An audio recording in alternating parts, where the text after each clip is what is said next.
If you should visit a place that has very small engines, smaller than the narrow gauge engines, then you would see three little engines named Mike, Bert, and Rex. The engines know everybody, and everybody knows them. One day, Sir Topham Hatt had asked Rebecca to work on Duck's branch line at Arlesburg West. She was very eager to see the small engines for the first time. By the time she got to the Arlesburg hopper, she was surprised that there were no engines at all. Well, that's odd. I thought there would be any little engines here. Then she heard a deep rumbling sound. Whoa! Shiver me boiler! What was that?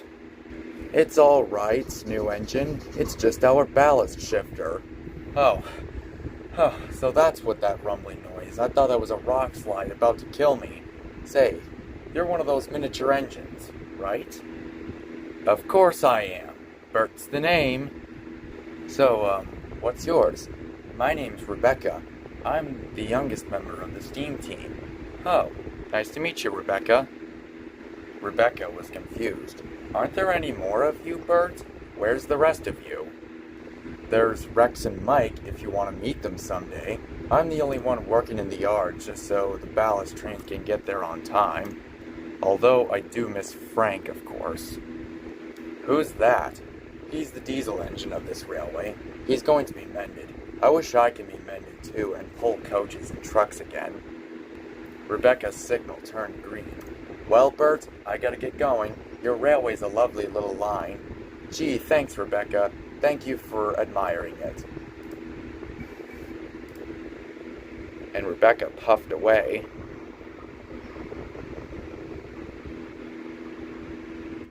Meanwhile, Mike was having trouble with some coaches. He tried to be kind, but the coaches didn't trust him. They were awkward and very rude. But there was worse to come. Huh? What's that up there? Some careless sheep had gotten onto the line. He's bumped us. Let's pay him out, cried the coaches. Oh no, don't! They surged into Mike and pushed him off the tracks. Some of the sheep ran away, but Mike wasn't hurt. As soon as he was back on the tracks, he limped sadly back to the engine shed. Mr. Duncan, the small controller, walked up to Mike. No more work for you today, Mike. But how are we supposed to pull the visitor's train without an engine? But what about me, sir? Bert, can you do it? I'll do my best. Oh, that's a good engine.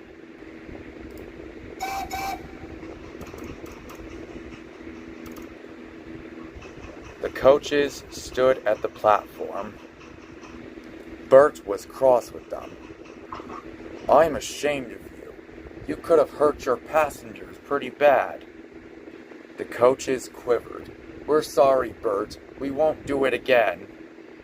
The conductor's whistle blew, and their adventure began.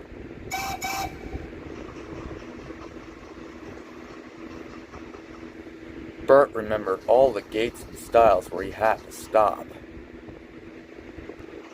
The sun shone and the rails were dry. This is lovely.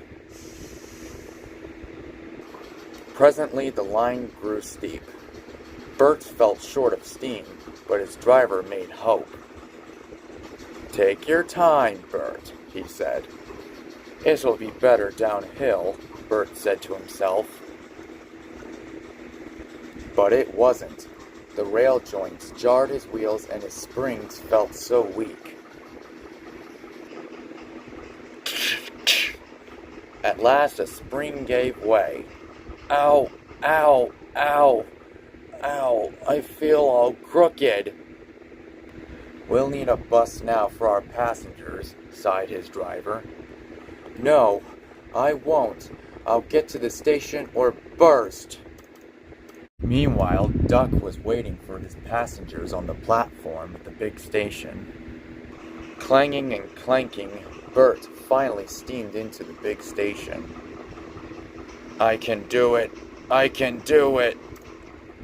I've done it. Good work, Bert, steamed Duck, and he puffed respectfully away with his passengers on board. Mr. Duncan came to congratulate Bert, but Bert was still worried. Old engines can't pull trains like the young ones can, sir. Ah, but they can if they're mended, Old Faithful. And that's exactly what's going to happen to you. You deserved it.